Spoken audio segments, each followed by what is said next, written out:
9 em cada 10. Uhum. Essa é, tipo, a proporção assustadora de pessoas que entram no mercado financeiro e falham de forma rápida, brutal e, cara, completamente esmagadora. É uma estatística que dói só de ouvir, né? Demais. 9 em cada 10 pessoas simplesmente quebram. E, o mais chocante de tudo isso, O quê? o motivo dessa carnificina financeira não tem absolutamente nada a ver com a falta de conhecimento matemático, sabe? Certo. Não tem a ver com a incapacidade de ler gráficos complexos ou, sei lá, com falhas na hora de prever as tendências da economia global. Exato. E a maioria das pessoas de fora olha para o mercado e pensa que o segredo do sucesso, a chave de tudo, está em ser um gênio da matemática, né? Ou um economista super brilhante. Sim, rola muito esse mito. Mas, na real, o que derruba essa imensa maioria é algo muito mais primário e muitas vezes totalmente ignorado por quem está começando. E é exatamente sobre isso que a gente vai falar agora, certo? Vamos desempacotar isso. A nossa fonte primária para a nossa análise de hoje é um material de treinamento intensivo para investidores. Uhum. É um documento bastante direto ao ponto chamado 5 Managing Risk Stop Orders.txt. E o foco exclusivo desse texto é algo chamado Money Management, ou gestão de dinheiro. A famosa gestão de risco. Isso. E para entender a importância disso, eu gosto de pensar, tipo, na construção de um arranha-céu imponente, sabe? Tá, me explica essa ideia. Imagina que os engenheiros calculam a resistência do vento contra o vidro, a carga exata que cada pilar de concreto suporta, a tensão dos cabos de aço, tudo no papel faz um sentido absoluto. É uma ciência super exata. Uma precisão quase cirúrgica, né? Projetada para resistir a qualquer tempestade possível. Perfeito. Mas imagina pegar esse projeto arquitetônico impecável, que representa a melhor análise matemática do mundo, e decidir construí-lo diretamente em cima de um imenso terreno de areia movediça. Nossa, um desastre anunciado. Total. De repente, não importa o quão brilhantes foram os cálculos estruturais. A matemática superior não vai salvar o prédio. A fundação estava condenada desde o primeiro tijolo. Uhum. E no mercado financeiro, operar sem gestão de risco é exatamente isso. É construir na areia movediça. É o exemplo perfeito.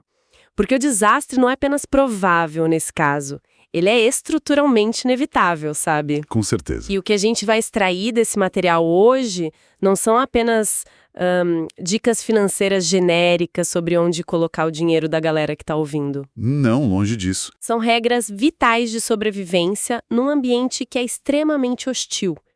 E o que eu acho mais cativante é que, ao dissecar essas regras de proteção de capital, a gente percebe que a mecânica de sobrevivência no mercado revela comportamentos humanos muito profundos. Como assim? São lições sobre disciplina, sobre o nosso ego e sobre psicologia, que de forma bem surpreendente se aplicam perfeitamente a outras áreas da vida, não só ao dinheiro. Cara, o documento já começa com o pé na porta, jogando aquela estatística que eu mencionei no começo.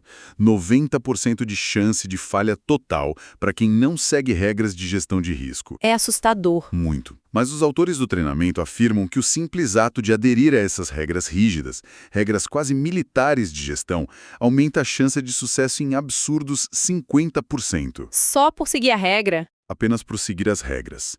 E para ilustrar ou contraiçoeira essa ilusão de que ter muito capital resolve o problema, o texto cita algumas piadas clássicas, né? Ah, as piadas de mercado. Sim, umas que circulavam lá pelo pregão da Bolsa na Flórida, que é onde os autores trabalharam. O famoso humor ácido dos pregões. Eu adoro essa parte. É, muito boa. A piada principal era tipo, qual é a maneira mais rápida de se tornar um milionário? Comece com 2 milhões de dólares. Exatamente. Ou então aquela outra, né? Como fazer uma pequena fortuna? Comece com uma grande fortuna. Clássica. É uma brincadeira, mas, na real, reflete uma realidade sombria de pessoas que tinham mais dinheiro do que jamais conseguiriam gastar. E ainda assim, faliram miseravelmente. Só por falta de gestão. Exato. Dinheiro não aceita desaforo. O que é fascinante aqui é como o texto destrói aquele mito de que o mercado financeiro é apenas um grande cassino disfarçado, sabe? Um jogo de azar cego.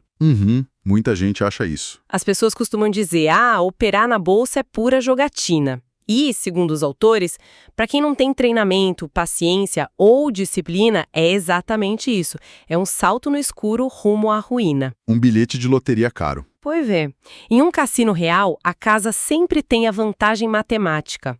A casa sempre vence no longo prazo porque as probabilidades foram desenhadas contra o jogador em cada giro da roleta. E o texto usa uma analogia brilhante com o pôquer, especificamente o Texas Hold'em, para explicar a diferença entre jogar no cassino como um apostador comum e operar com análise técnica. Sim, a analogia das cartas é ótima. O autor explica que um jogador pode ter um par de ases na mão inicial, e para quem não joga, estatisticamente essa é a melhor mão inicial possível.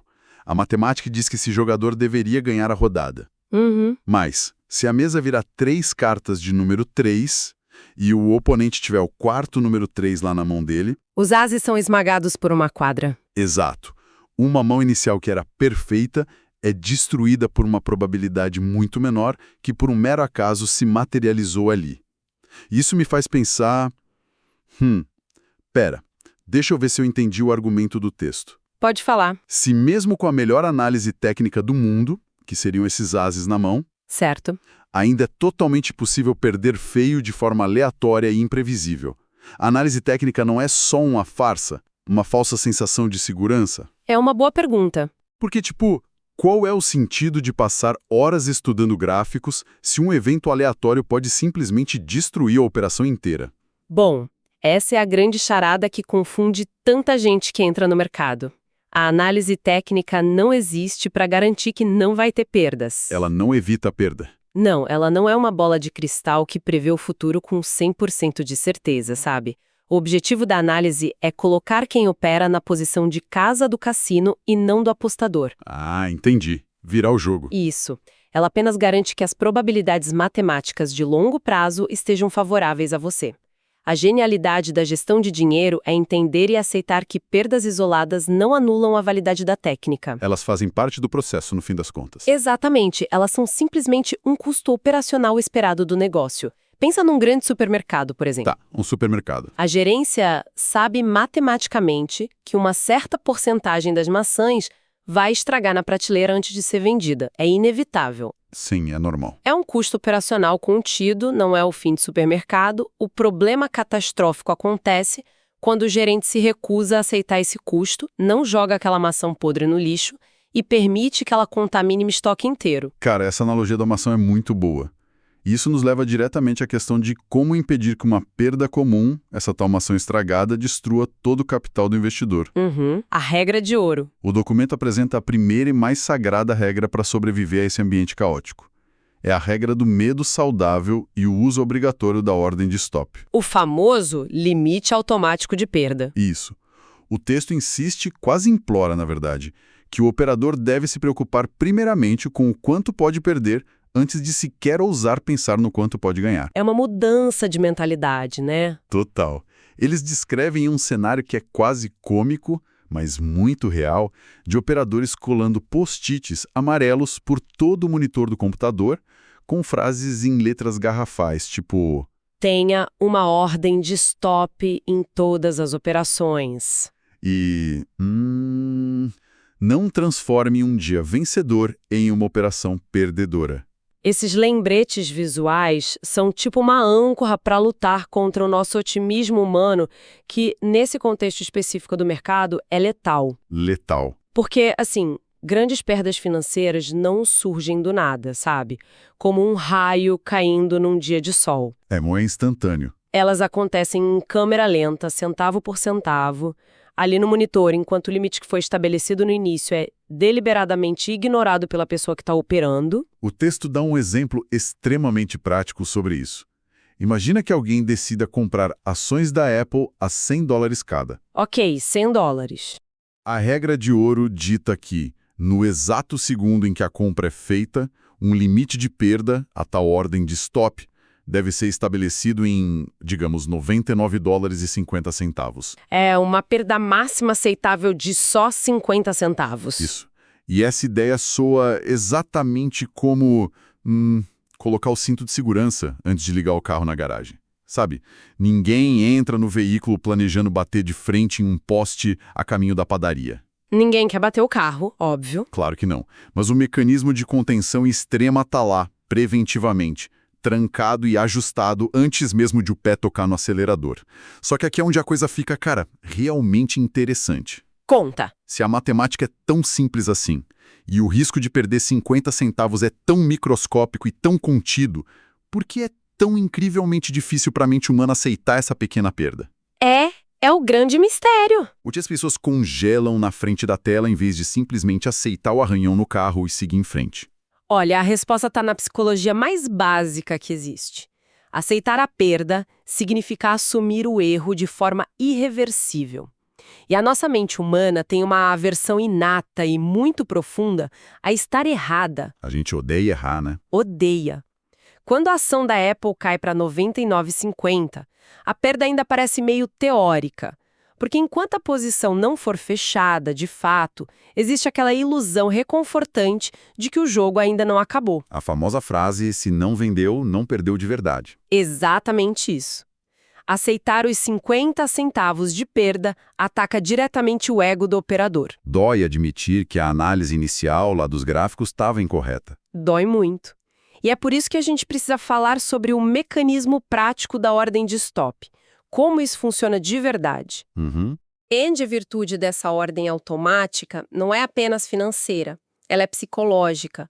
Quando a ordem é colocada no sistema, ela fica registrada lá nos servidores da Bolsa de Valores. Tá, fica no sistema deles. Isso. Se o preço bater naquele valor, a máquina executa a venda instantaneamente, em frações de segundo. A máquina não hesita, não tem esperança e, o mais importante, não tem ego nenhum. Ela não fica torcendo para subir. Exato. Ela impede fisicamente que a pessoa tente sentar ali e negociar com a realidade. A decisão é tirada das mãos trêmulas do ser humano. Cara, negociar com a realidade. Essa é uma descrição perfeita do que a gente tenta fazer quando as coisas dão errado. Sim, o tempo todo. Mas o que acontece quando o orgulho vence? Quando alguém decide que, não preciso do cinto de segurança hoje.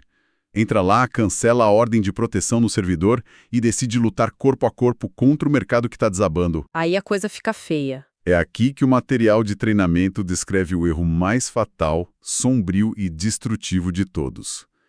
O chamado preço médio em operações de curto prazo. O famoso day trade. O preço médio, ou averaging down em inglês, é possivelmente o maior cemitério de contas bancárias de toda a história do mercado financeiro.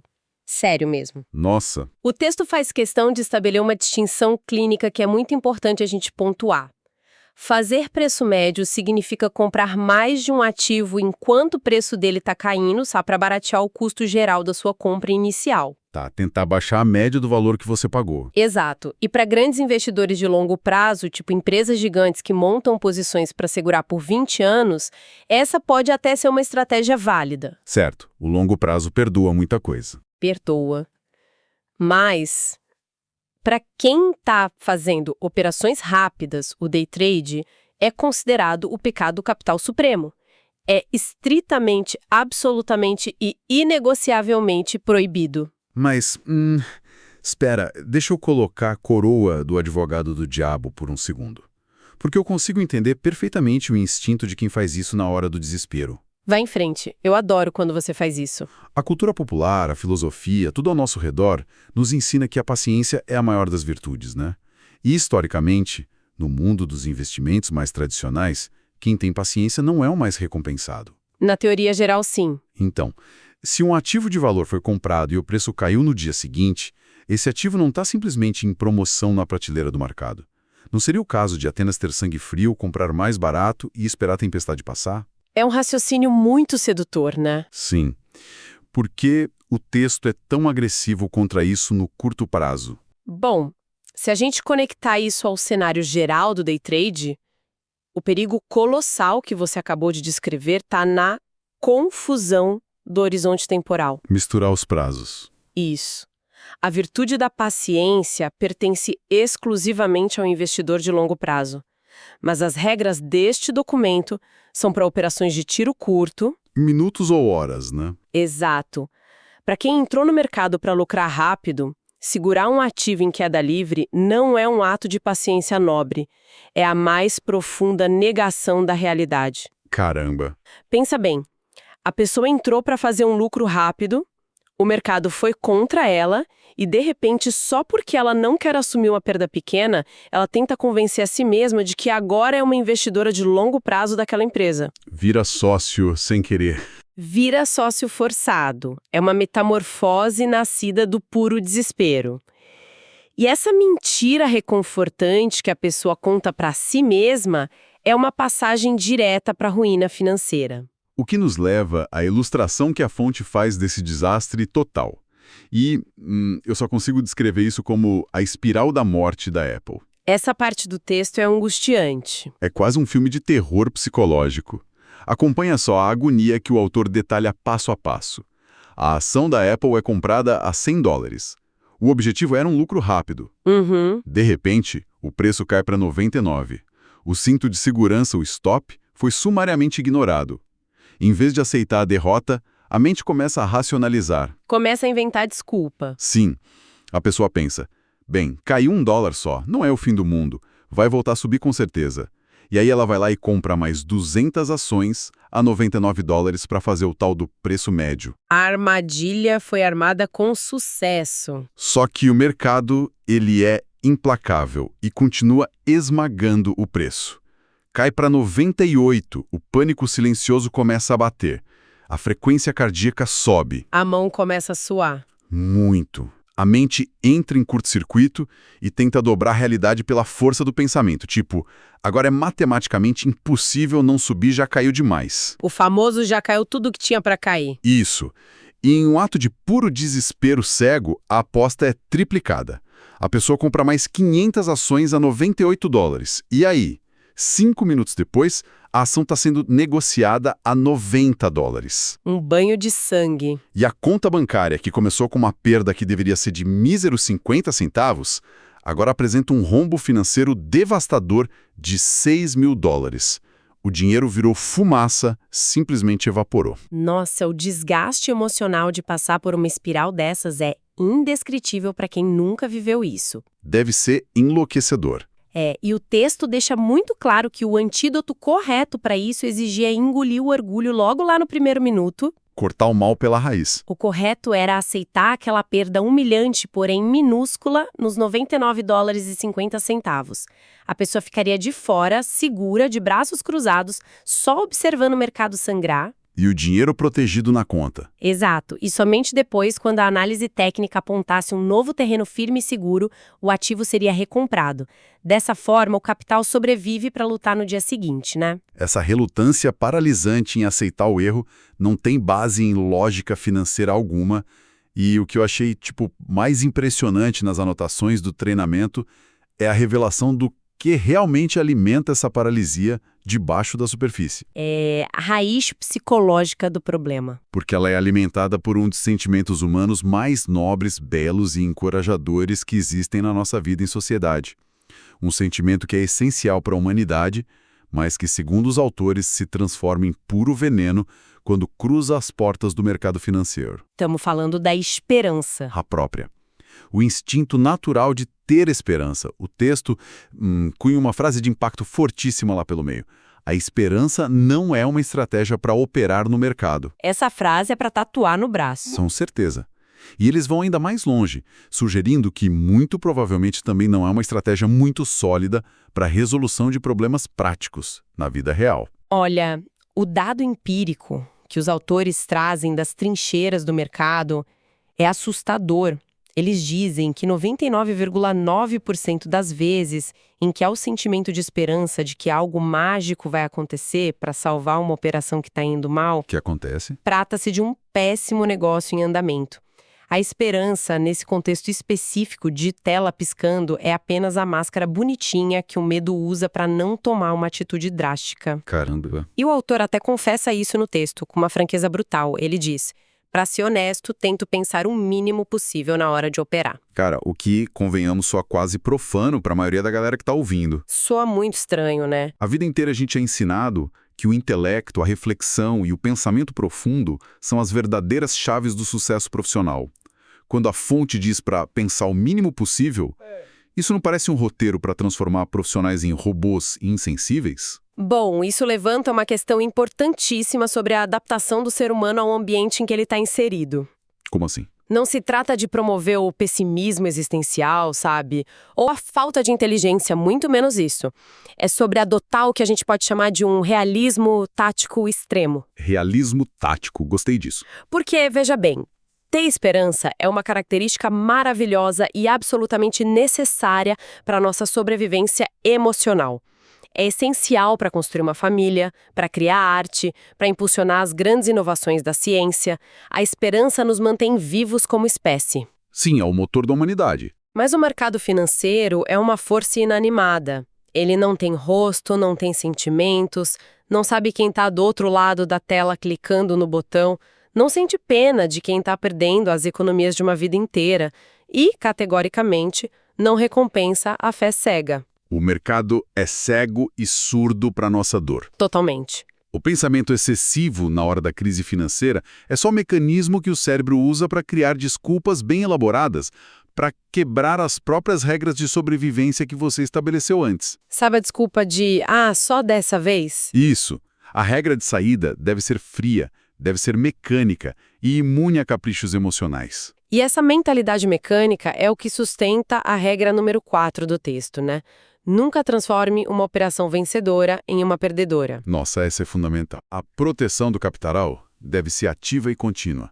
Se o preço da ação começa a subir lindamente e o lucro finalmente aparece na tela, a pessoa não deve apenas sorrir, cruzar os braços e relaxar na cadeira. De jeito nenhum. O jogo ainda está rolando. Os limites automáticos de stop, aqueles mesmos registrados lá nos servidores da Bolsa, devem ser ajustados para cima junto com o preço que está subindo. É o que eles chamam de trailing stop, né? Isso, o stop móvel. É ir criando um piso cada vez mais alto, protegendo os lucros que você já garantiu, passo a passo, para que uma reviravolta repentina do mercado não devolva todo o seu dinheiro de volta para a casa do cassino. É o equivalente perfeito a escalar uma montanha enorme e ir fixando os grampos de segurança na rocha cada vez mais alto. Excelente imagem. Porque se houver uma queda repentina, a pessoa cai apenas até o último grampo que ela fixou, e não até a base da montanha quebrando todos os ossos. Perfeita analogia. E então, quase no final do documento, os autores entram numa filosofia de comportamento que desafia completamente o nosso instinto mais básico de preservação. Aquela parte da resposta física do corpo, né? Exatamente.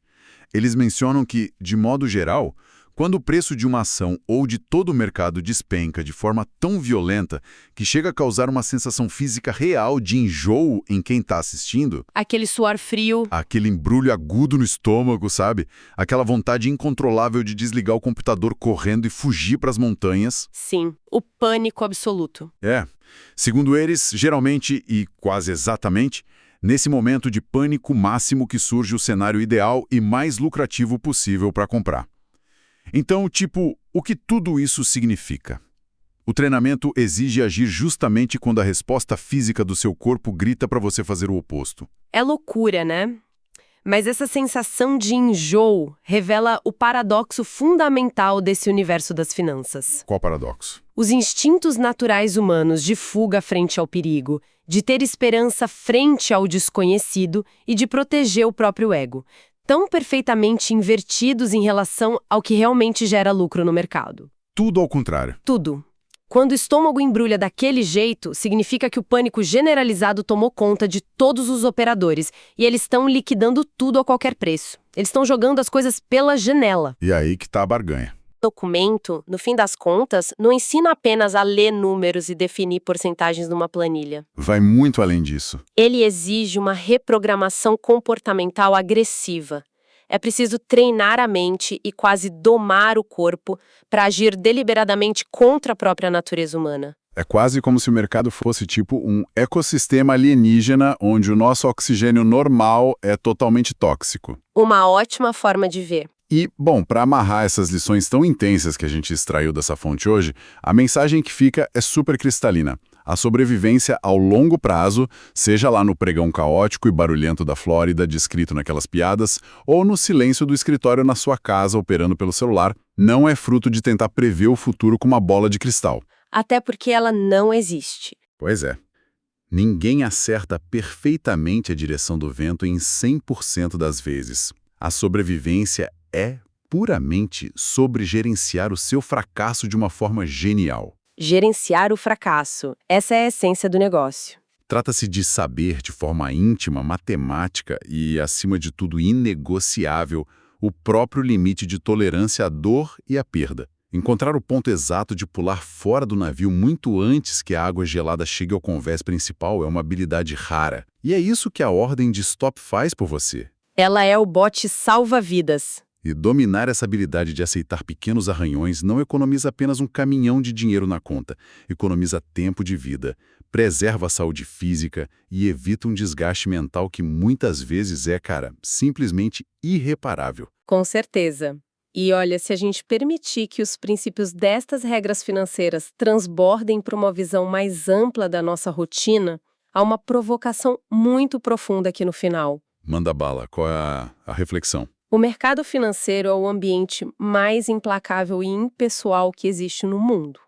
E se lá, naquele caos, a linha tênue que separa a glória da ruína absoluta é simplesmente ter a coragem de engolir o próprio orgulho, apertar um botão e assumir rapidamente um pequeno prejuízo... Em vez de ficar torcendo, né? Isso, em vez de se apegar à esperança tóxica de que um erro vai se consertar sozinho com o passar do tempo, nós devemos parar e nos perguntar em quais outras áreas da nossa vida a gente está agindo dessa mesma forma teimosa. Nossa, essa é uma excelente pergunta. Em que partes das nossas vidas, seja naqueles projetos profissionais que claramente não saem do lugar há anos, em relações interpessoais exaustivas que já perderam totalmente sentido, ou naquelas ideias de negócios obviamente falhas? Onde a gente está errando, né?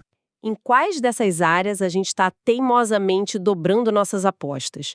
Quantas vezes a gente faz o desastroso preço médio na vida real, gastando mais energia, mais saúde mental e mais tempo, apenas porque já foi investido esforço demais para ter a coragem de assumir o erro e desistir agora? É uma reflexão que pesa muito.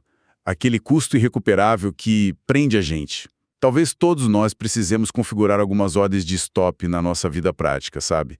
Limites automáticos inegociáveis para não deixar o nosso ego nos arrastar para o fundo do mar quando as coisas dão errado. Seria muito mais saudável, sem dúvida. Porque, no fim das contas, por mais genial e perfeito que pareça o projeto estrutural de um arranha-céu no papel, construir sobre a areia movediça da esperança cega é a receita absoluta para o desastre. A queda é apenas uma questão de tempo, e como a gente viu na nossa análise de hoje, nenhuma matemática genial do mundo vai ser capaz de evitar o colapso.